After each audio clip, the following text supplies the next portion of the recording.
Boa noite a todo mundo, sejam bem-vindos a mais uma reunião pública da nossa casa. Hoje quem vai desenvolver o estudo da noite de hoje é o nosso amigo Joãozinho, e ele vai fazer a palestra, o estudo da noite de hoje com o tema Formação do Cristianismo. Mas antes disso, nós vamos fazer uma ambientação do livro Pão Nosso, por Francisco Cândido Xavier, pelo Espírito Emmanuel. A lição é a lição 106. Há muita diferença. Está em Atos, no capítulo 3, versículo 6, que diz assim: E disse Pedro: Não tenho prata nem ouro, mas o que tenho, isso te dou. E aí nós vemos as considerações de Emmanuel sobre a passagem. É justo recomendar muito cuidado aos que se interessaram pelas vantagens da política humana, reportando-se a Jesus e tentando explicar pelo Evangelho certos absurdos em matéria de teorias sociais. Quase sempre a lei humana se dirige ao governado nessa fórmula: o que tens me pertence. O cristianismo, porém, pela boca inspirada de Pedro, assevera aos ouvidos do próximo: o que tenho, isso te dou. Já meditaste na grandeza do mundo quando os homens estiverem resolvidos a dar do que possui para o edifício da evolução universal? No serviço da caridade comum, nas instituições de benemerência pública, raramente a criatura cede ao semelhante aquilo que lhe constitui propriedade intrínseca. Para o serviço real do bem eterno, fiar-se-á alguém nas posses perecíveis da terra em caráter absoluto? O homem generoso distribuirá dinheiro e utilidades com as necessidades do seu caminho. Entretanto, não fixará em si mesmo a luz e a alegria que nascem dessas dádivas, se as não realizou com o sentimento do amor, que no fundo é a sua riqueza imperecível e legítima. Cada individualidade traz consigo as qualidades nobres que já conquistou e com que pode avançar sempre no terreno das aquisições espirituais de ordem superior. Não ouvides a palavra amorosa de Pedro e dá de ti mesmo no esforço de salvação, porquanto quem espera pelo ouro ou pela prata, a fim de contribuir nas boas obras, em verdade ainda se encontra distante da possibilidade de ajudar a si próprio.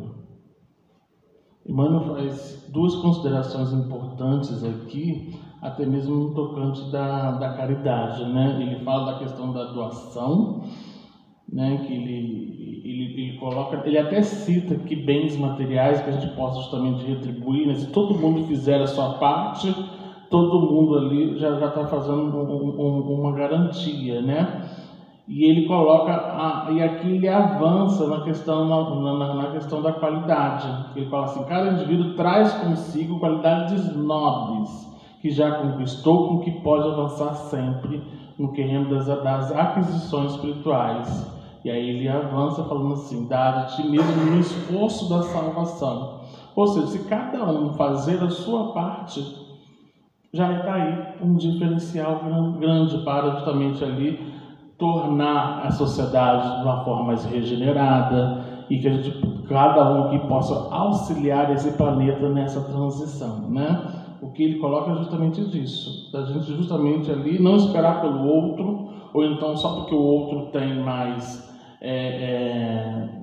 ferramentas para contribuir e eu não tenho essa ferramenta, eu jogo a responsabilidade do outro, mas eu tenho outras ferramentas que a gente possa unir e auxiliar na implantação da regeneração em todos, né? Cada um fazer a sua parte, está aí a garantia de um mundo regenerado, e conforme o convite que nos foi enviado, é justamente cada um fazer a sua parte, né? Cada um aproveitar as oportunidades que tem.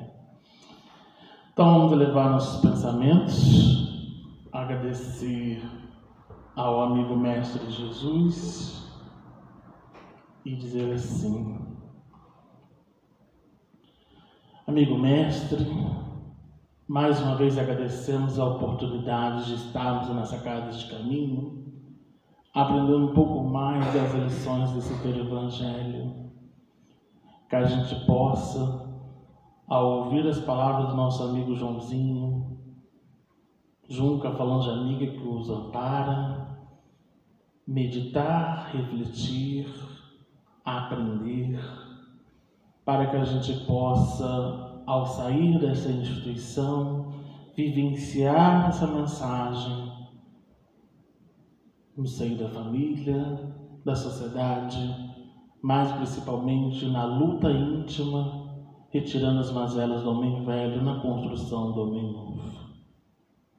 Aproveitamos que nós estamos aqui em sintonia, que possamos abrir o canal de radiação mental, ofertando as nossas vibrações àqueles espíritos que passam por provações, por doenças, dificuldades, que a gente possa lembrar dos trabalhadores, voluntários, aqueles que já auxiliaram essa casa de caminho, os que estão auxiliando, envolvendo a nossa comunidade que abriga essa instituição espírita querida, envolver o nosso mundo que passa por tantos conflitos e que a gente possa, através da mensagem consoladora de Cristo, internalizar a água viva desse Evangelho em nossos corações, para atender o convite que nos foi enviado de auxiliar esse planeta em transição. Que o Senhor nos ilumine e nos proteja hoje e sempre, que assim seja, graças a Deus. Então nós vamos passar a palavra então para o Joãozinho, que ele vai falar sobre a formação do cristianismo.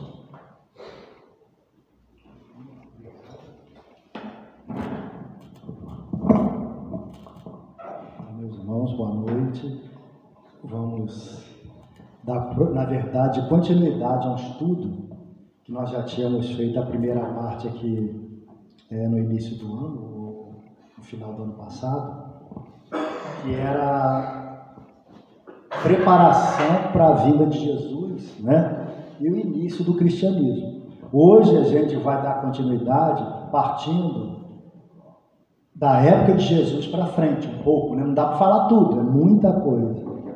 Porque pode ficar assim, a gente que é espírita, a gente pode ter a seguinte dúvida, que é a seguinte: será que Deus, ou Jesus mesmo, enviou naquela época, logo após, né, a sua crucificação, missionários que ensinariam os ensinamentos que nós temos hoje dentro da doutrina espírita?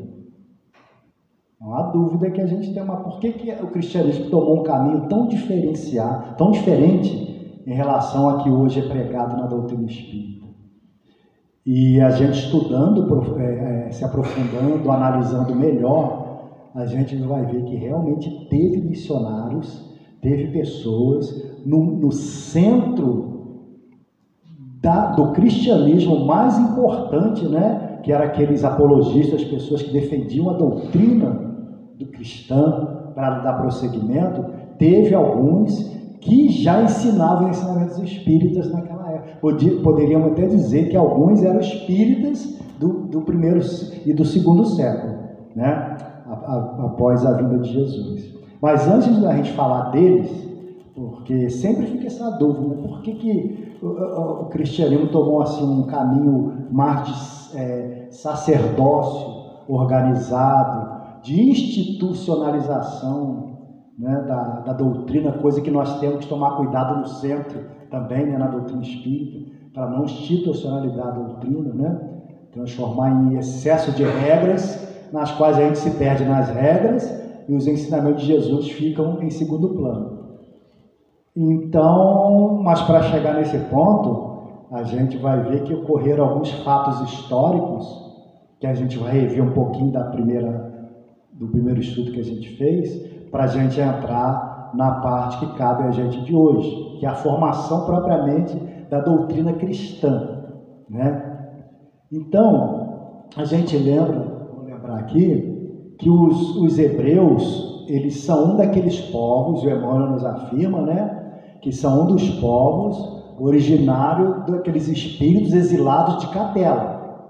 Estão lembrados disso, né? Então, os hebreus são um deles. Os hebreus, os hindus, os arianos, que vão para formar os povos europeus, e os egípcios. E, na verdade, toda a doutrina cristã, no início do século, a partir da crucificação de Jesus, ela se dá em torno desses povos. Eles influenciam muito profundamente na formação do cristianismo, né? Então, como aconteceu? Então, a gente vai detalhar mais nos hebreus, que é onde Jesus resolveu corporificar. Por que ele resolveu nascer entre os hebreus? Porque de todos os povos da época, era o único povo que tinha uma energia concentrada numa única divindade, né? Eles acreditavam em Yahvé, que é o Deus dos hebreus, desde Abraão, Isaac, Jacó, Moisés, Davi, Salomão, né? Os grandes profetas do Antigo Testamento, todos eles confirmando a existência de um só Deus. Então, esse Deus indivisível, Deus único, que só o povo hebreu, como povo, né, como nação, foi o único povo que manteve a existência do monoteísmo, do Deus único. Então, foi um lugar que Jesus achou que seria melhor, porque ali ele não precisava iniciar um trabalho falar sobre a existência de um Deus. Isso já estava pronto entre os hebreus. Os outros povos não. Eles eram povos politeístas, acreditavam em vários deuses, dezenas, centenas, até milhares de deuses, né? Então ficaria difícil para Jesus ali, nesses povos politeístas, passar a sua mensagem, né? Precisava de um povo que ensinava e pregava e vivia a existência de um Deus. Então, qual povo é? Hebreu. Então, esse povo hebreu, ele era um povo, assim, do ponto de vista militar, muito fraco. Tanto que eles foram invadidos pelos babilônios, pelos persas, pelos gregos, macedônios, pelos romanos, por último. Então, isso aí permitiu a esses povos fazerem assim, um sincretismo, mesmo nos ensinamentos firmes da divindade do povo hebreu. Então, o povo hebreu, ele sofreu uma influência poderosa, muito grande, de todos esses povos. Todos eles têm uma influência na escrita bíblica. Quando a gente vai analisar os livros bíblicos, né, quando a gente fala Bíblia hebraica, é só o Antigo Testamento. Para os judeus não existe Novo Testamento. O judaísmo é do livro de Gênesis até o último livro bíblico deles, e nosso também, cristão, que é o Malaquias, é o profeta Malaquias. Aí termina para os judeus. Os judeus, a vida deles é em torno desses livros do Antigo Testamento, que eles chamam de Tanakh, né? Então, e tem alguns judeus que são mais rigorosos, que só aceitam 5 livros de Moisés, que é a Torá, os primeiros 5 livros de Moisés. Mas aí, no geral, eles aceitam todos os profetas, até o profeta Malaquias, que é o último profeta antes da vinda de Jesus e de João Batista. Então tem esse período aí que a gente conversou no último estudo aqui, que é o período interbíblico, né? A preparação da vinda de Jesus, que inclui isso que eu estou falando aqui. Eu só quero fazer um resumo rápido. Então, vai lembrar que a Bíblia, o judaísmo, ele sofre uma influência poderosa de todos os povos que invadiram eles. Não teve como escapar. Influência no idioma, influência cultural geral, influência geográfica, influência histórica, influência teológica, e a gente vai ver daqui a pouco, é muita coisa. Muito bem, então, aconteceu o seguinte: quando o rei Salomão ele morre, ele desencarna, os sucessores dele dividem o reino em 2. Então o reino de Israel, dos hebreus, é dividido em dois. O reino do norte, que é o reino de Israel, e o reino do sul, que é o reino de Judá, onde está localizada a capital Jerusalém. Muito bem, o reino do norte, então, ele sofre, antes da Babilônia aqui, no ano 722 a.C., ele sofre uma invasão de um povo terrível, chamado povo assírio, com A.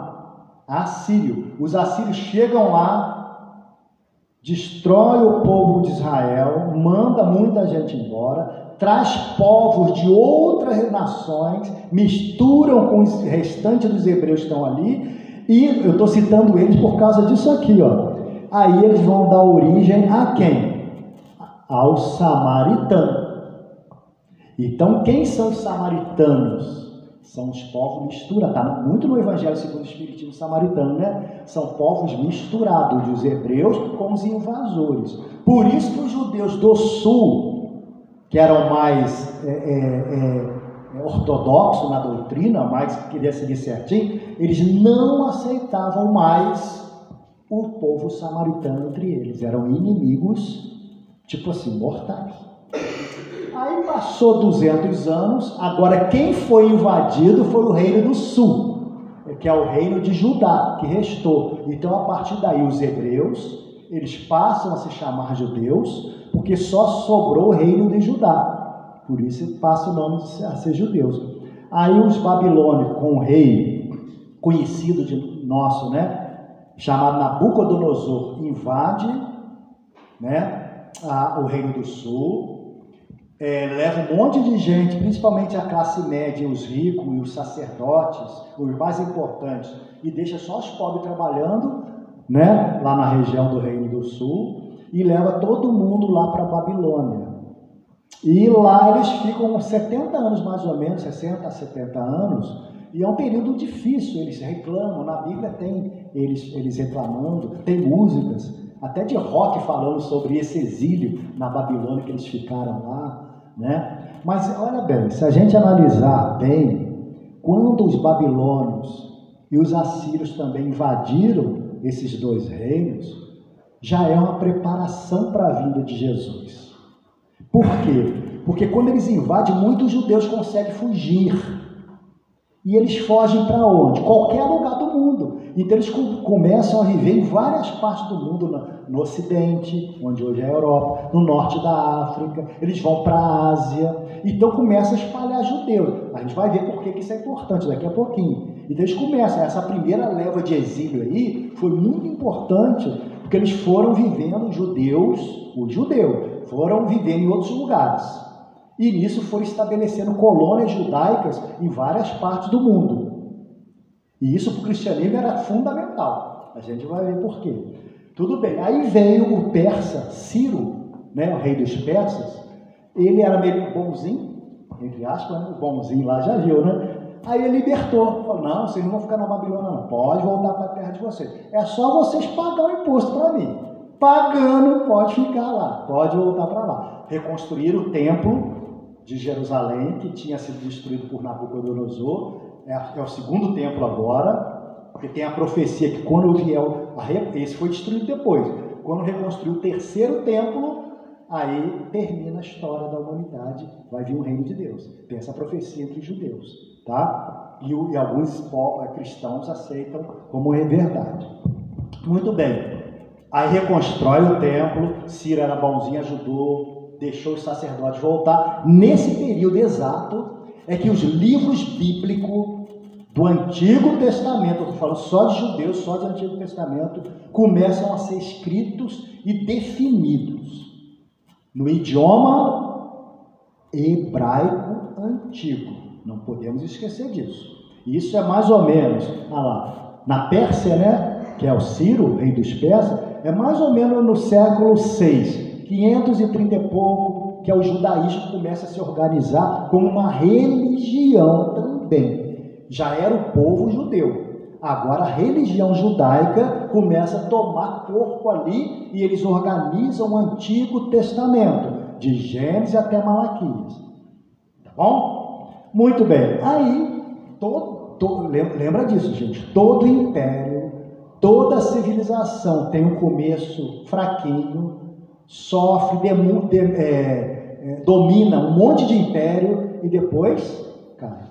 Vem outro mais forte, começa fraquinho, vence esse e cai. Então a história da humanidade é a história do surgimento, do crescimento e da destruição também das civilizações. E nós, espíritas, hoje, que estamos aqui no centro, com cara de santinho, bonzinho, a gente era aqueles soldados que lutavam nessas batalhas terríveis, de tudo quanto é jeito, né? Babilônio, assírio, persa, grego, a gente já teve naquela confusão e hoje a gente está aí sofrendo as consequências disso aí ainda, até hoje, tá bom? Então aí vem agora Alexandre o Grande, em 332, ele domina os persas, naquele filme 300, quem assistiu? Quem não assistiu, vale a pena assistir, porque conta um pedaço dessa história, quando então os gregos, o macedônio, vencem os persas, e do Xerxes, Artaxerxes, que está na Bíblia também, e consegue dominar e vencer um dos maiores reinos da história, que é o reino persa, quase tão grande quanto o Império Romano. E aí veio o Alexandre o Grande, né, bem jovem ainda, em 10 anos ele domina o mundo, domina todo o Império Persa e outras regiões, tá? E todos esses povos, eu estou falando desse domínio, porque todo mundo dominou a região onde Jesus nasceu, onde estavam os judeus. Então todos eles influenciaram de alguma forma aquela região ali. No caso do persa, foi organizar a religião. No caso do grego, dos macedônios, foi levar a cultura grega para o resto do mundo. Onde Alexandre chegava, Alexandre o Grande, ele construiu uma cidade e ele sempre colocava o nome dessa cidade, o nome dele, Alexandria. E a mais famosa Alexandria foi no Egito. Você vê como que era longe, hein? Ele veio lá da Grécia e ele dominou até lá no Egito e até perto da Índia. Então tinha Alexandre, dezenas de cidades com o nome dele, feitas ao modo de construções e cultura e idioma grego. Então o idioma grego passou a ser o idioma universal no Oriente, tá? E lá no Ocidente, alguns povos falavam outros idiomas. E os romanos já estavam começando a crescer lá. No Oriente era o grego, o idioma universal, chamado grego vulgar, grego koiné, é o grego popular, a língua popular falada pelas pessoas. Então, se passa algum tempo, Alexandre morre, jovem, 30 e poucos anos, e aí os generais dele dividem o império. Uma parte onde estão os judeus fica para um general, e esse general ele resolve fazer o seguinte: com os seus sucessores, um deles, Ptolomeu, faz o seguinte: bom, já que o mundo é grego, a influência é grega, a cultura é grega, o idioma é grego, né? Tudo era grego. Chegava na cidade lá da Judéia, onde é a terra de Jesus, que não tinha Jesus ainda. Então tinha ginásios esportivos, o idioma popular passou a ser o grego, né? Algumas pessoas falavam um aramaico, mas ela já era minoria, e os sacerdotes judeus já falavam o hebraico. Tudo que era pregado no templo e na sinagoga, que são as igrejas judaicas, era pregado no idioma hebraico antigo. Até Jesus depois também tinha que saber esse idioma, porque era pregada a doutrina deles, o judaísmo, no hebraico. Muito bem, então tudo era grego.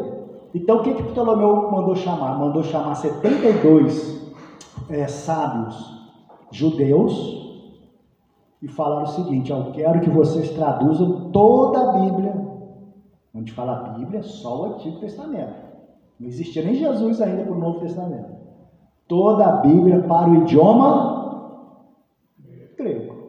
Era o inglês da época, para universalizar o judaísmo. Eles não queriam divulgar o judaísmo, então aí ficou melhor ainda, porque além do hebraico, agora o judaísmo também estava no grego. E eles foram traduzindo, com o tempo foram traduzindo todos os livros, então passou a Bíblia, Antigo Testamento, para o idioma grego. Isso é importante a gente não esquecer, e depois eu vou voltar nesse tema aí.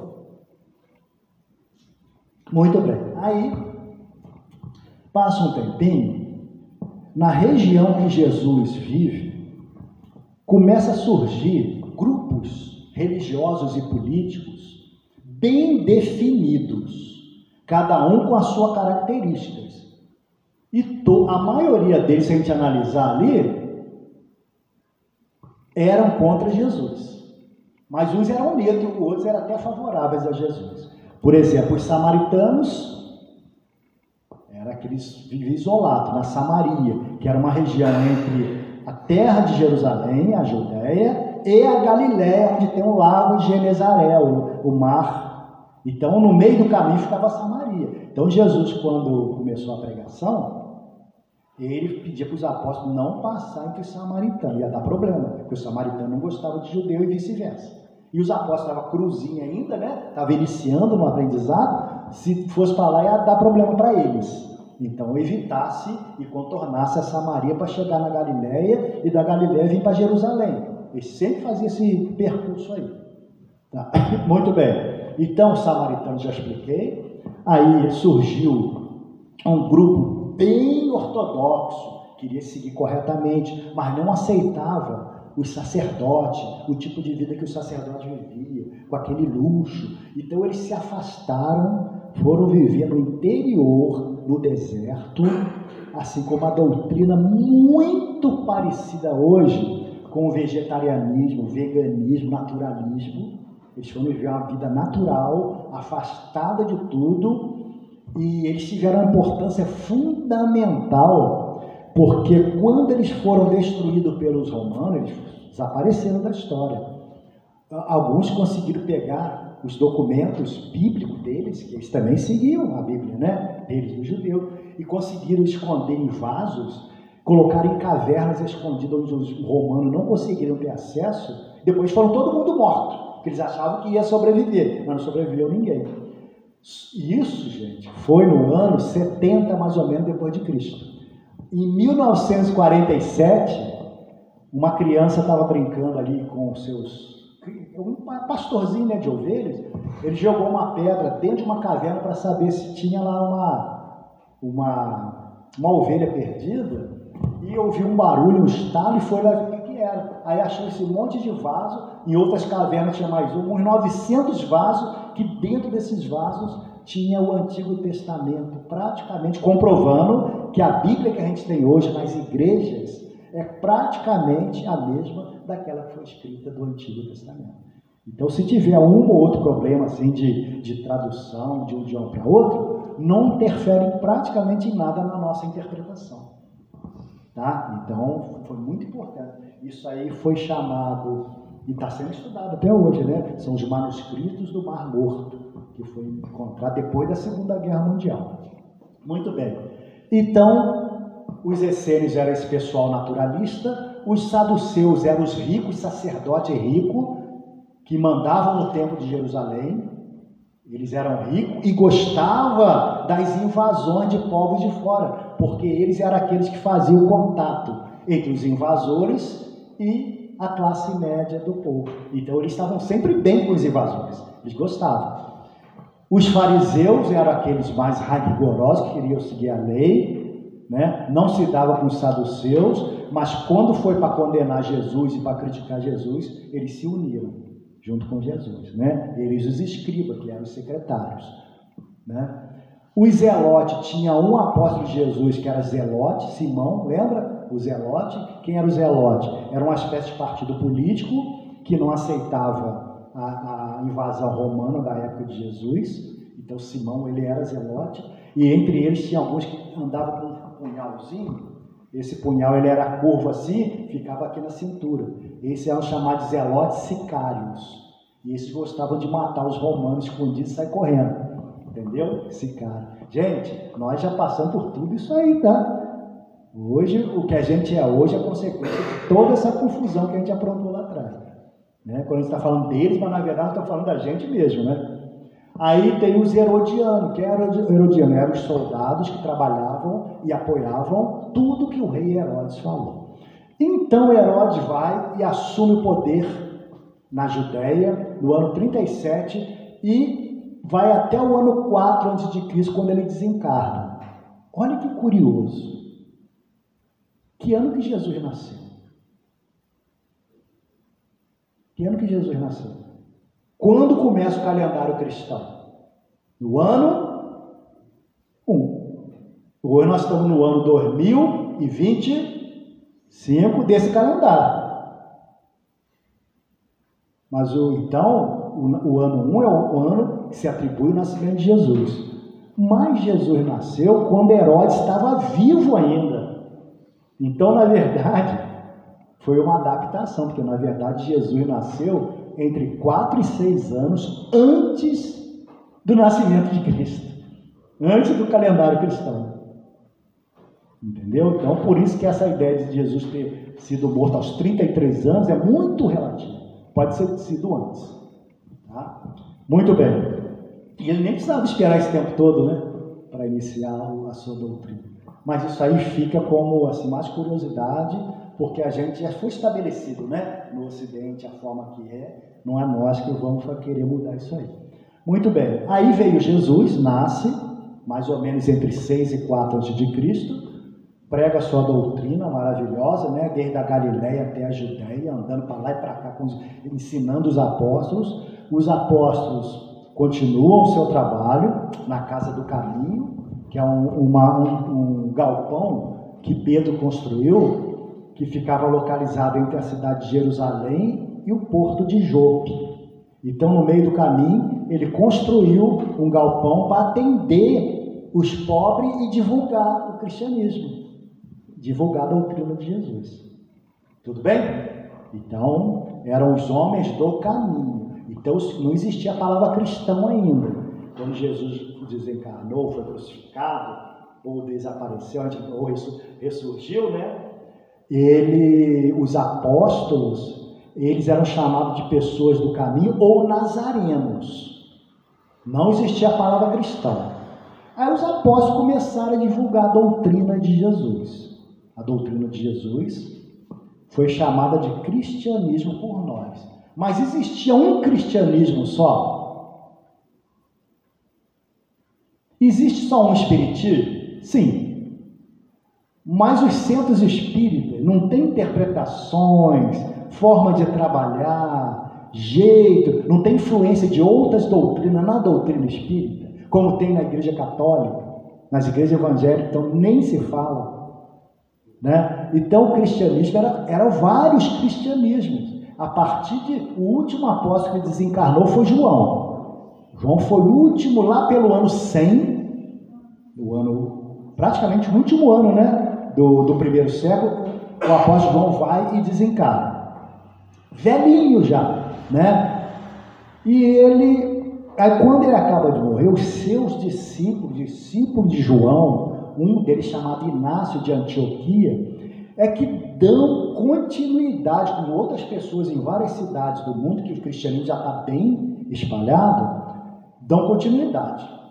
Mas, olha só, o cristianismo ele surgiu com Jesus lá na Judéia, na província da Judéia, província romana da Judéia, em Jerusalém, em Nazaré, na Galiléia, naquela região. À medida que os ensinamentos de Jesus, se eles são difundidos para outras regiões, agora vamos voltar ao que eu falei antes. Aonde esses primeiros discípulos de Jesus, todos eles eram judeus. Presta atenção agora. Todos os primeiros discípulos de Jesus eram judeus. Então, quando ele chegava numa cidade para falar sobre Jesus, o que eles faziam? Eles iam na sinagoga judaica no sábado, que é o dia do Senhor deles. O nosso é o domingo cristão, o deles é o sábado, de sexta-feira, do pôr do sol até o pôr do sol do sábado. É um dia que os judeus não fazem nada, é só o dia da oração. Se vocês forem, por exemplo, em Jerusalém, em qualquer lugar de Israel onde tem judeu, fecha tudo no sábado. É o contrário do nosso aqui, né? aqui a atividade maior, até de festa está no sábado. Lá não. Lá sábado é dia para lembrar da divindade. Yahvé, que é o Deus judaico. Fecha tudo. Comércio, tudo fechado. Muito bem. Até hoje é desse jeito. Então os judeus têm uma história de firmeza ali milenar, né? Muito bem, mas em várias cidades do Império Romano foram criadas sinagogas por causa daquele pessoal, lembra que eu falei? Que foi expulso lá 200, 300, 400 anos, foram fugindo dessas invasões e foram criando, né, núcleos, colônias em vários países do mundo. E era nesses lugares que os primeiros pregadores de Jesus, os apóstolos, chegavam na sinagoga no sábado. Qualquer pessoa que era judeu tinha permissão para falar. Primeiro falava o responsável, o rabino. Depois ele oferecia a palavra para quem quisesse falar. Aí o apóstolo chegava, começava a falar, de repente ele falava de Jesus. Quando começava a falar de Jesus, o que acontecia? Colocava para correr. Quando colocava para correr, não tinha onde falar, ele via um ou dois que simpatizaram com eles, juntava na casa de alguém que abria sua casa para isso e fundava ali um núcleo cristão. Reunião cristã, naquela época, em grego, igreja. Era assim que foram formando as igrejas, em várias as primeiras igrejas. Muito bem. Aí os apóstolos vão difundindo nas sinagogas primeiro, né? E depois vem o apóstolo Paulo. E depois vieram outros apóstolos, foram desencarnando. Só que dentro do cristianismo, o cristianismo ele recebeu uma influência poderosa de todos aqueles povos ali. E agora, como consequência disso, a doutrina cristã, que deveria ser uma só, do amor ao inimigo, amor ao próximo, centralizar nisso aí, ela começou a tomar vários rumos. Então começaram a surgir vários cristianismos, não era só um cristianismo. E cada um pregando uma coisa com relação à doutrina de Jesus e ao próprio Cristo. Então começou a haver o quê? Rixa entre esses líderes cristãos. Porque um pregava, achava que era um jeito, pela influência, por exemplo, persa, o outro pela influência romana pregava outra coisa, o outro de influência grega pregava outra coisa, e o outro de influência só judaica pregava outra coisa. E com isso foram surgindo vários grupos de cristãos e cada um indo numa direção diferente. Mas estava indo tudo bem. Se você, por exemplo, eu gosto de espiritismo só de Allan Kardec, aí eu venho aqui para estudar. Eu gosto de Umbanda, eu vou no outro. Eu gosto só de tratamento, eu vou no centro que tem tratamento. Eu gosto do Ramatiz, não tem o Ramatiz? Antigo nem se fala mais muito no meio espírita, mas tem muito centro espírita que segue a doutrina de Ramatiz. Tem Rustem, a gente vai ver que tem Rustem naquela época também, que prega que Jesus, o corpo dele, era só espírito, não tinha carne no corpo. E agora no século XIX, nós recebemos essa influência no rustanismo.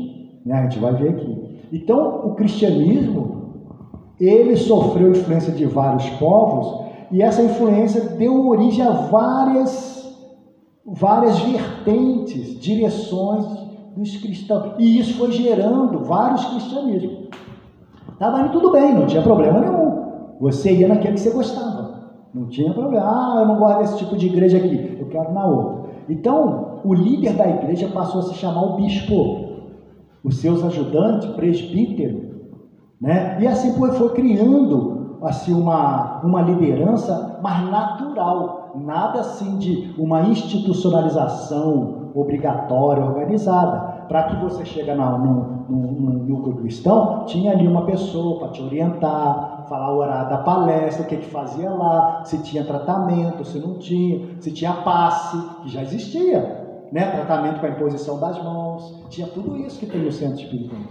Né? Então, aquele pessoal que continuou como judeu, não aceitou a palavra de Jesus, não aceitou que Jesus era o Messias, o enviado, o ungido de Deus, o Cristo, a palavra Cristo quer dizer o ungido. Esse pessoal aí, eles deram origem a que hoje a gente entende como o judaísmo moderno de hoje.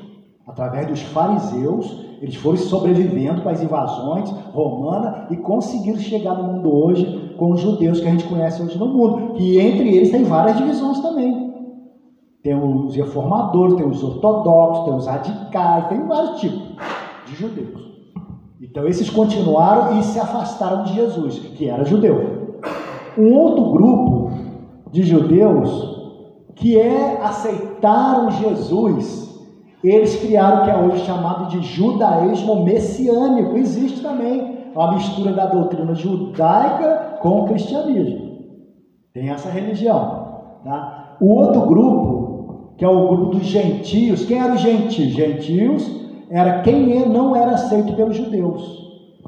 Porque os judeus começaram a brigar dentro do cristianismo. Aí foi uma briga pessoal entre o apóstolo Paulo e o apóstolo Tiago Menor.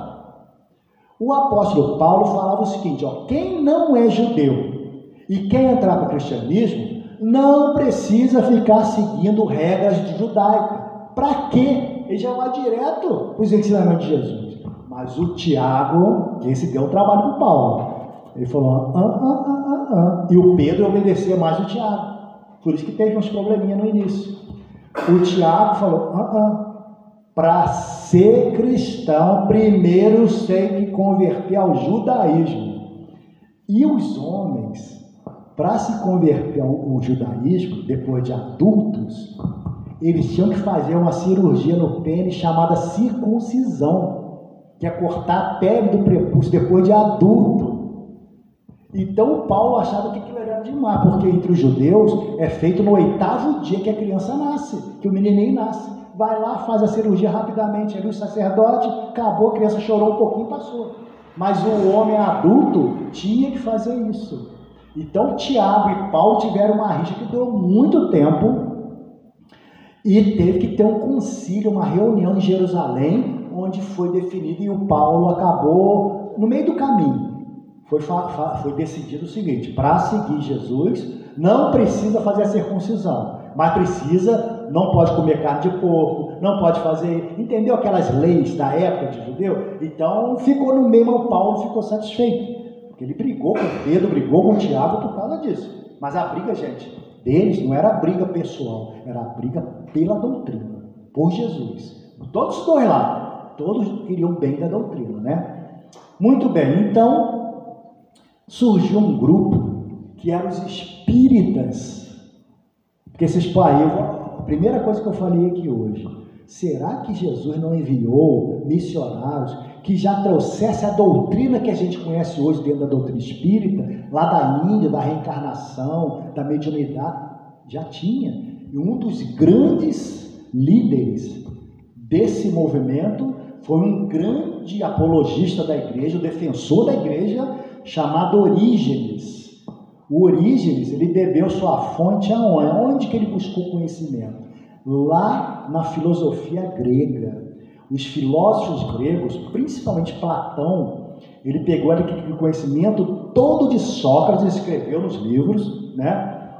E um desses conhecimentos dizia sobre o mito da caverna. Já ouviram falar do mito da caverna? Nas escolas, no ensino médio, costuma ensinar isso. O que é o mito da caverna? Ele ensinava o seguinte, que o homem, ele vive dentro de uma caverna. E tudo que ele olha dentro da caverna, ele acha que é verdade. Mas, na verdade, ele só está vendo uma sombra do que acontece fora da caverna. Aí um dos prisioneiros que estão ali nessa caverna consegue escapar, vai lá fora, vê a verdade, fica feliz e volta para tentar avisar os colegas dele que estão dentro da caverna. Só que eles pegam e matam ele, não aceita. Fala que é mentira aquilo, que a vida fora, aquela vida maravilhosa. O que significava então esse mito da caverna para nós espíritas? Que a caverna é o que? É o mundo material. A gente vive esse mundo aqui como se fosse a única realidade. E quando vem filosofias, doutrinas, religiões ensinando a gente sobre a maravilha que é a vida espiritual, a gente larga para lá, deixa para quando dá tempo, não liga, não quer saber, Entendeu? Então, mais ou menos isso. E o Orígenes, com esse conhecimento, o que ele levou para dentro do cristianismo? A existência do mundo material e espiritual e também a palingenesia, que era ensinada desde a Grécia. O que é a palingenesia? A reencarnação. Então já existia no movimento cristão os ensinos sobre a vida espiritual e sobre a reencarnação. E os ensinamentos de Orígenes, eles eram assim rapidamente espalhados pelos núcleos cristãos. Só que também não tinha só esse cristianismo de Orígenes, tinha outros cristianismos que eu nem vou detalhar ali. São vários. Esse docetismo que está ali é o do Rustem, que falava que Jesus só teve um corpo espiritual, né? Teve também o modalismo, dizendo que Deus era um só, mas de 3 modos diferentes ele se manifestava para nós, né? Teve também o Jesus profeta. Quem aceitou e aceita isso até hoje é uma religião chamada islamismo, né? O islamismo ele é baseado nessa doutrina cristã de que Jesus era um profeta, não um Deus, como depois foi estabelecido pela ortodoxia majoritária que ganhou de todo mundo aqui. Então, passou 100 anos, estava esse monte de grupo cristão pregando suas doutrinas lá, imagens da Bíblia, o ensinamento de Jesus. Até que surgiu um homem chamado Ário. Ário, ele era presbítero lá de Alexandria, no Egito. E ele começou a divulgar que Jesus foi criado por Deus. Quando ele falou, olha bem, gente, Jesus foi criado por Deus. O que vocês acham disso? Jesus foi criado por Deus? Não é normal para nós hoje? Quando ele falou isso, ele era presbítero da igreja que estava se organizando. Aí, outras igrejas, outras regiões do mundo romano, umas começaram a aceitar e outras começaram a discordar dessa doutrina. E centralizaram o mundo em cima da figura dele. Aí, nesse momento que isso começou a acontecer, um imperador romano chamado Diocleciano, ele tinha dividido o Império Romano, que estava sofrendo muita invasão de povos fora do Império, em 4 partes. Aí ele morre, e o imperador que sucede ele, eles têm guerra entre eles. Um desses imperadores se chama Constantino. Já ouviram falar Constantino? O Constantino, a mãe dele, a mãe do Constantino, era cristã. Mas o Constantino, ele era pagão, seguia os deuses romanos, como ele seguiu até a morte. Mas, no ano 300, aí tinha mais um imperador que ele queria vencer uma batalha. Ele chegou nas portas de Roma. Em Roma tem um rio chamado Rio Tibre. Tibre, não é tigre não, de animal não, é com B, Tibre, tá? E tem uma ponte, essa ponte chama Ponte Milvio, ou em italiano é Milvio com O. Para nós, em português, é Milvia, Ponte Milvia. Quando ele chegou às margens dessa ponte, a batalha seria no dia seguinte. Aí ele foi dormir e está todo mundo preparando. Ele, Constantino, contra o seu oponente, que era também imperador, né, na época. Era o César e era o Augusto. Ele era o Augusto, o outro era o César, estava combatendo. Aí ele vai dormir. Quando ele dorme, ele tem um sonho. Imperador Constantino, isso aconteceu no ano 1000, até anotei a data ali, ó, 28 de outubro do ano 312, século 4, aqui, ó, foi nesse dia aqui, exatamente. Ele dormiu no dia anterior, aí ele teve um sonho. Nesse sonho, ele viu o símbolo do nome de Jesus, Cristo. E ele já sabia pela mãe dele que o símbolo do cristianismo era um peixe. Presta atenção, o símbolo do cristianismo era e é ainda um peixe, mas muita gente nem dá bola para isso, né? É um peixe. Mas como ele viu aquilo ali e lembrou que Jesus havia sido crucificado, ele pegou no dia seguinte de manhã, ele chamou o general e falou: tira a águia do escudo. O símbolo da Roma era o que? A águia. Gente, vocês sabem o símbolo dos Estados Unidos qual é? Qual o símbolo dos Estados Unidos? É a águia. Presta atenção, os romanos em bloco, quando passou essa época aí, eles reencarnaram na Inglaterra, e da Inglaterra surgiu quem? Estados Unidos. Olha o atavismo, a lembrança inconsciente. E hoje o símbolo dos Estados Unidos é a águia romana. Eles nem sabem o que é a águia romana. É o mesmo grupo de espírito. Os povos, eles se migram e imigram. Os gregos foram para a Itália, os romanos foram para a Inglaterra, para dar prosseguimento. Depois de muito isso, no século XVI já. Tá? Então, ele manda apagar o símbolo da águia e manda colocar uma cruz em todos os escudos do soldado. E ganha a batalha. Então, ele ficou impressionado. Porque ele foi no sonho estava escrito assim para ele. Ele viu escrito no céu: com esse símbolo vencerás. No idioma latino, que era o idioma oficial do Ocidente do Império Romano. No Oriente era o grego, lembra, né? Grego e no Ocidente o latino. Aí estava lá em latim: com esse símbolo vencerás. E ganhou a batalha e se tornou o único imperador. Era 4, passou a ser só ele mandar em todo o Império Romano de novo. Aí ele ficou doido. Quando ele fez isso, o que ele fez? Passou um ano, no ano 313, ele pega um documento e assina um documento falando o seguinte: o cristianismo que era perseguido, esse tempo eu esqueci de falar, né? Esse tempo todo aqui o cristianismo estava sendo perseguido pelos romanos, ele passou a ser livre. Quem quiser podia seguir o seu cristianismo do jeito que fosse. Maravilha. Gente, se tivesse parado nisso aí, hoje nós teríamos outro cristianismo, ou outros. Mas aí,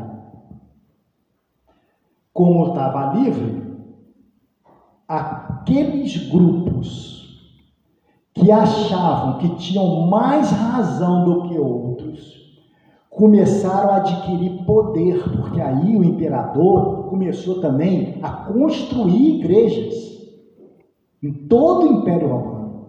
E começou a colocar pessoas nessas igrejas, e muitas delas nem com tanta capacidade doutrinária, de conhecimento do cristianismo. Então, aquele grupo olhou para isso aqui, para o arianismo, que falava assim: Jesus foi criado por Deus. Isso aí está errado. Jesus também é Deus. Por que é Deus? Aí eles buscaram também da filosofia. É da mesma substância de Deus. Se ele é da mesma substância de Deus, ele é gerado por Deus, mas ele nunca foi criado por Deus. É a doutrina que a gente conhece no cristianismo oficial, católico, evangélico, é essa doutrina. Então, Jesus é da mesma substância, foi gerado, mas não foi criado no momento, não. Ele sempre existiu com Deus. Aí começou a briga, principalmente desses dois grupos, que o arianismo ele se difundiu muito.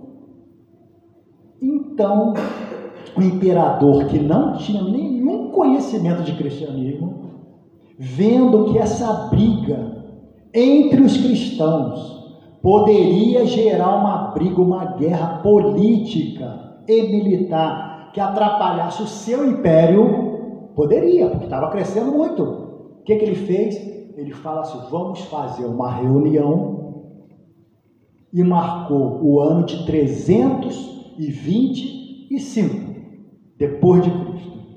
E ali é feita uma reunião universal chamada concílio. Então é feito aí o primeiro concílio na cidade chamada Niceia, onde hoje é a Turquia, perto da capital do império, que é a cidade que ele construiu, como ele chamava Constantino, construiu uma cidade, embelezou, na verdade, a cidade que já existia. O nome dessa cidade passou a se chamar Constantinopla, que hoje é Istambul, na Turquia. E próximo tinha essa cidade de Niceia. Então veio representantes de todas as igrejas do mundo para fazer o Concílio Universal de Niceia. Ele era o imperador e falou o seguinte, o que for decidido aqui é o que vai ser. Não vamos permitir mais outro tipo de doutrina de cristianismo. Então, gente, tudo que já existia, todas as vertentes, todos os ensinamentos, inclusive de origens sobre reencarnação e vida espiritual, tudo isso foi jogado para fora do cânon. O que é o cânon? Cânon é a estrutura básica da onde vai surgir os livros bíblicos e a doutrina cristã oficial. Então já existia aí o nome católico, que significa universal, mas não era essa igreja católica de hoje ainda. Já existia o nome apostólico, por causa dos apóstolos, mas não existia ainda a igreja romana, porque eles estavam lá em Niceia, em Constantinopla. Ele vivia em Constantinopla e a cidade foi feita o concílio em Niceia. Então ali foi dado o primeiro passo para que se organizasse a doutrina ou dogma mais importante da igreja cristã no mundo moderno, que é chamado da Santíssima Trindade. Vocês viram que foi uma escolha, uma opção entre os vários cristianismos. Muita coisa foi jogada para debaixo do tapete e a que sobreviveu foi aquela que o imperador, com o apoio de todos os representantes, definiu. Vai ser assim. Quem não aceitar isso vai vai ser desterrado, vai embora do Império Romano, não pode ser morto. Uns foram mortos. E ali surgiu a doutrina institucionalizada, o cristianismo propriamente dito. Não era a Igreja Católica Apostólica Romana ainda não. Era o cristianismo oficializado pelo imperador Constantino. Mas que não era a doutrina oficial do Império Romano, não. Se eu quisesse ter outras religiões que não fossem essas doutrinas que foram descartadas, podia. Se eu quisesse ser judeu, podia. Se eu quisesse ser hindu, podia, do Império Romano. Então assim começou a surgir a ortodoxia, o sacerdócio organizado, a institucionalização. É justamente isso que Jesus não queria que acontecesse com a doutrina cristã. Então foi ali o primeiro passo. Então, a partir dali, já existia a doutrina de que Jesus e Deus são a mesma pessoa. Mas não é trindade ainda não. Eu falei trindade, mas a trindade ela só vai ser definida muitos anos depois, num outro concílio em Constantinopla, que nós falaremos numa outra oportunidade, que é muita coisa, gente. Senão fica muito conteúdo e a gente acaba esquecendo tudo. Tá bom? Então, para a próxima oportunidade, nós vamos partir do concílio de Niceia até a formação, até a doutrina espírita. Aí vai dar tempo, que a gente vai passando pelas religiões que foram surgindo e como elas foram criadas. Então, assim, foi o início da institucionalização dos ensinamentos de Jesus, que eram tão simples e passaram a ser agora praticamente controlados pelo poder político. Ok? Alguém quer perguntar alguma coisa? Quer acrescentar? Temos 10 segundos.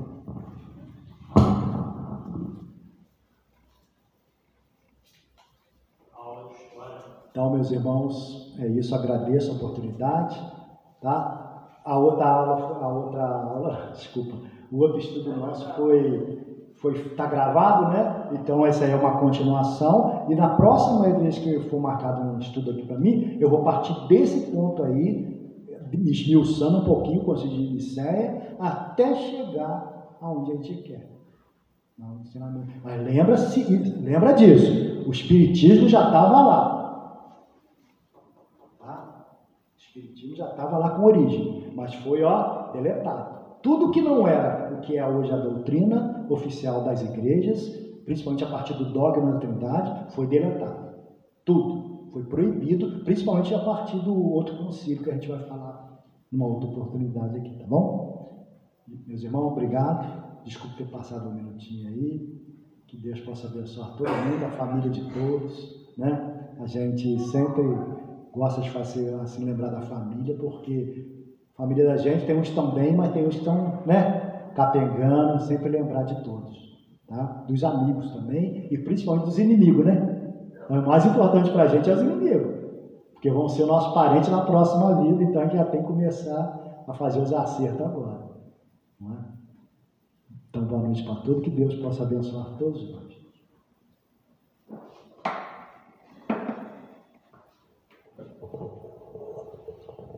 Nós agradecemos, então, a aula, né? A aula de história do nosso amigo Joãozinho, João Carlos. E assim que ele falou, né? Nós estamos já, já tem 4 anos já que nós estamos gravando as palestras, então tem que estar tudo lá no nosso YouTube. Tem um acervo bem grande das palestras, né? Vira e mexe, a gente tem retorno do próprio YouTube também das palestras que são mais vistas, das palestras que tem gente que ainda assiste palestras até mesmo de um tempo atrás. Inclusive as do Joãozinho está lá também. Quem quiser assistir a anterior vai estar lá também. Só procurar não tem erro, só escrever a EDAC no YouTube que vocês vão achar rapidinho o nosso canal do YouTube, né? O Facebook, ele agora tem uma política nova, então as palestras que vocês assistem hoje, por exemplo, do Joãozinho, hoje só fica disponível no mês, né? A partir do outro mês ele deleta todos os vídeos. Então no Facebook não fica mais registrado as palestras anteriores, mas ao mesmo tempo o EDAC tem um acervo grande que vai para o YouTube no dia seguinte. Então todos os vídeos estão lá, então só assistir. Domingo agora, quem vai estar com a gente ministrando o estudo é a Ana Paula. Ela vai falar sobre afabilidade e doçura. E na próxima semana, na próxima quarta-feira, Carlos Luiz vai estar aqui falando sobre a paciência, encerrando ali que o mês de julho. Lembrando que nos estudos da casa continuam na sua normalidade. Nós estamos estudos sistematizados da doutrina espírita em dia novo agora é segundas-feiras, às 19 horas. E nesse mesmo dia nós temos o estudo híbrido do Evangelho, 7h20, então ele tem dia que é internet, tem dia que também pode ser presencial também. Tem o estudo da mediunidade às terças-feiras, às 7h30 da noite, na terça-feira. E nós temos a evangelização no sábado, que ainda está de recesso, mas retorna no próximo mês, né? As campanhas assistenciais que nós temos na casa, que é a Sopa Fraterna, no sábado pela manhã, 7 horas da manhã. E nós temos o projeto Nascer com Amor às terças-feiras, a partir das 3h30 da tarde, né? Lembrando também que nós temos um plantão de passe na segunda-feira às 8 horas da manhã e na sexta-feira às 4 horas, com o nosso querido Altamir, né? Então quem desejar tomar passe, nós temos segunda pela manhã e nós temos sexta-feira à tarde também, né? Então vamos levar nossos pensamentos então a Deus e agradecer ao amigo mestre Jesus pela oportunidade que nós tivemos hoje de meditar, de refletir a formação do cristianismo e também de compreender a missão que nós temos de propagar essa mensagem consoladora em diversos corações aflitos que necessitam dessa palavra de consolo. que nós possamos levar esse pensamento a todas as gentes, envolvendo os nossos familiares, envolvendo a sociedade, mas principalmente que possamos despertar através desse conhecimento na transformação do homem de bem. Ampare a todos os trabalhadores, frequentadores, voluntários dessa casa. Ampare a nossa comunidade. Ampare o nosso mundo. E que possamos, através desse tempo todo que nós passamos aqui nessa reunião pública, mentalizarmos aqueles espíritos que necessitam dessa energia, que necessitam desse consolo. Nós possamos envolver os hospitais, as casas de abrigos e todas aquelas pessoas que necessitam dessa palavra de consolo. Que o Senhor nos ilumine, nos proteja hoje e sempre, e que possamos voltar aos nossos lares com a mesma energia de transformação e também voltarmos nas próximas atividades dessa casa para continuarmos dando conta da nossa administração e continuar implantando a semente do Evangelho, divulgando a doutrina espírita a todas as gentes. Que o Senhor nos ilumine e nos proteja hoje e sempre. Que assim seja. Graças a Deus.